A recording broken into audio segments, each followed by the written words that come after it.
Hey everybody, this is a video I'm going to make about changing out an ignition switch on a 94 Honda Prelude. This is a 4th generation vehicle. I think those go from 91 to 96. This particular model is a Honda Prelude S.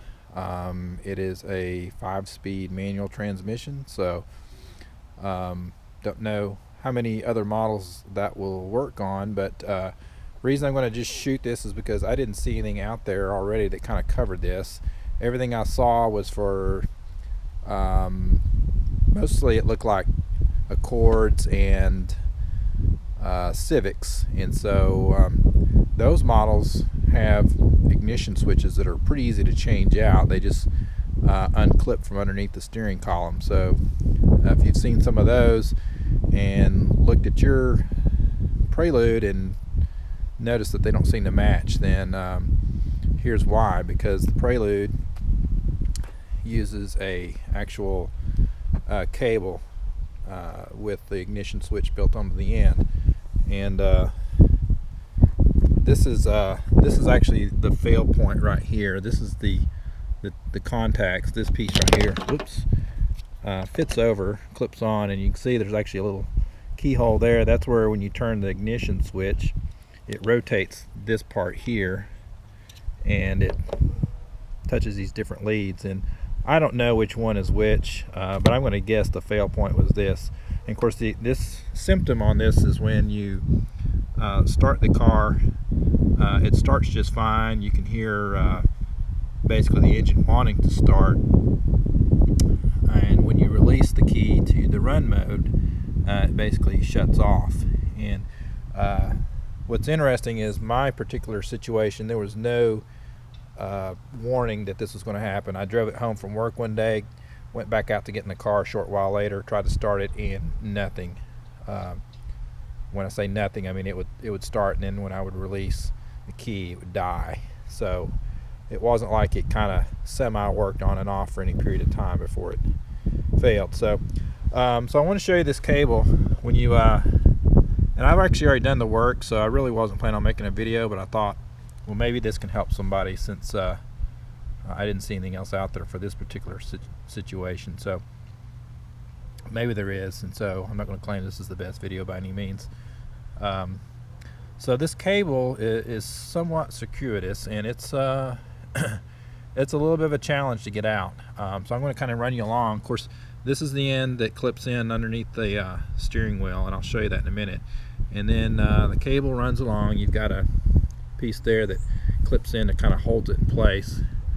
And then you've got actually two connectors, one about halfway, maybe more like 2/3 of the way along the cable. That's up in the dash, and this is the hardest part of the whole job, is to get this thing, one, get the clip off, and secondly, to get the new one in.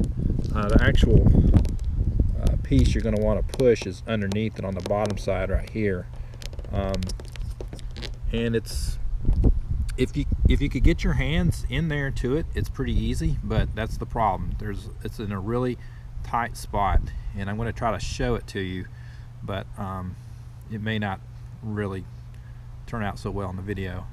And then the end of the cable comes down, and this part goes into a section just right above your fuse box. That's pretty easy to see. So just a couple of notes about, I'm not going to show you how to pull the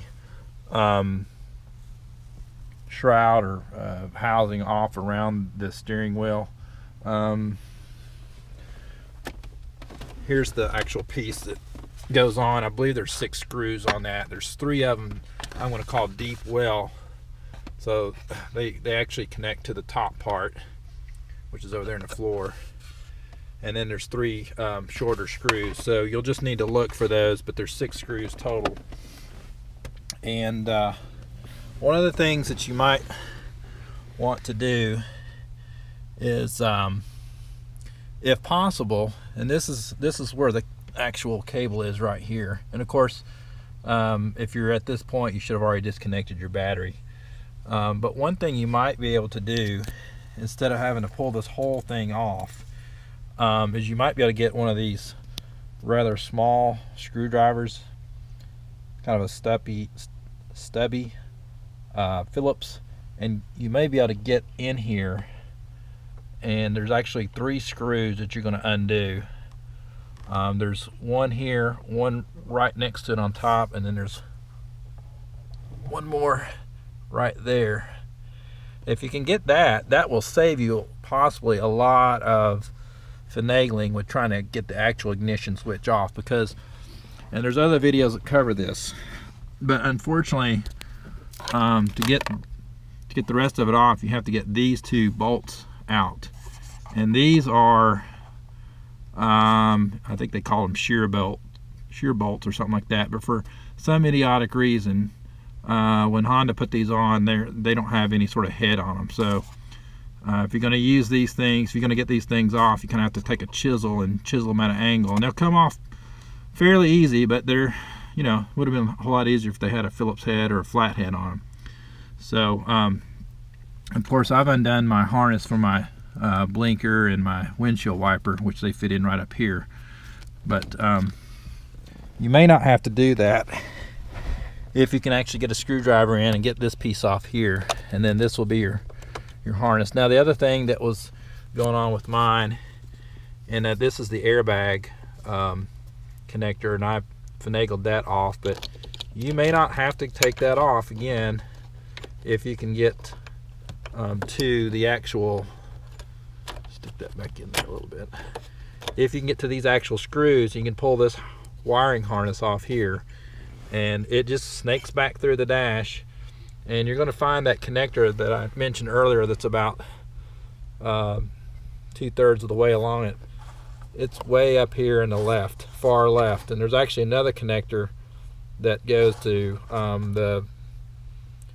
the headlight slash windshield wipers just to the right of it, that you might undo first and then undo that other one. Now a little trick that I used to get that thing, to get my something on that clip, is I looked for a long rod, and I actually happen to have a drill bit of a long, this is a 3/4 inch drill bit, but that doesn't really matter. The point is, this is a long, fairly substantial piece of metal that I could snake up in there and jam into the where the clip release was, and kind of give it a little wedge to pull it out. Once you get that out, the other part, the very end, I'll see if I can show you, is right here. This is where the cable comes down. I don't know if you can see it, but it comes down and it clips in right here just above your fuse box. So anyway, I hope that helps somebody in terms of giving you an idea of what you've got to do to change this thing out. It's again, it's not really it's technically difficult, but it's just challenging because of the fact that this cable just snakes in. And I should have mentioned earlier, I believe this is a ground wire that goes on to the other side here. This was taped together with my ignition wire, so you're going to probably, if yours is taped together, you can just sort of separate that. When I was first looking at this, it was kind of confused me because you had that wire splitting off, but it was just mine was wrapped with electrical tape. So anyway, hope that helps somebody. And kind of stinks that Honda's ignition switches are not better built than that. That's a pretty significant point of failure that's I would have thought through design could have been easily overcome. But so hopefully that helps, and leave any comments, questions, free to answer. I don't have a YouTube channel, so I'm not going to ask you to click on anything. So anyway, get your car back together and get it back out on the road. Good luck.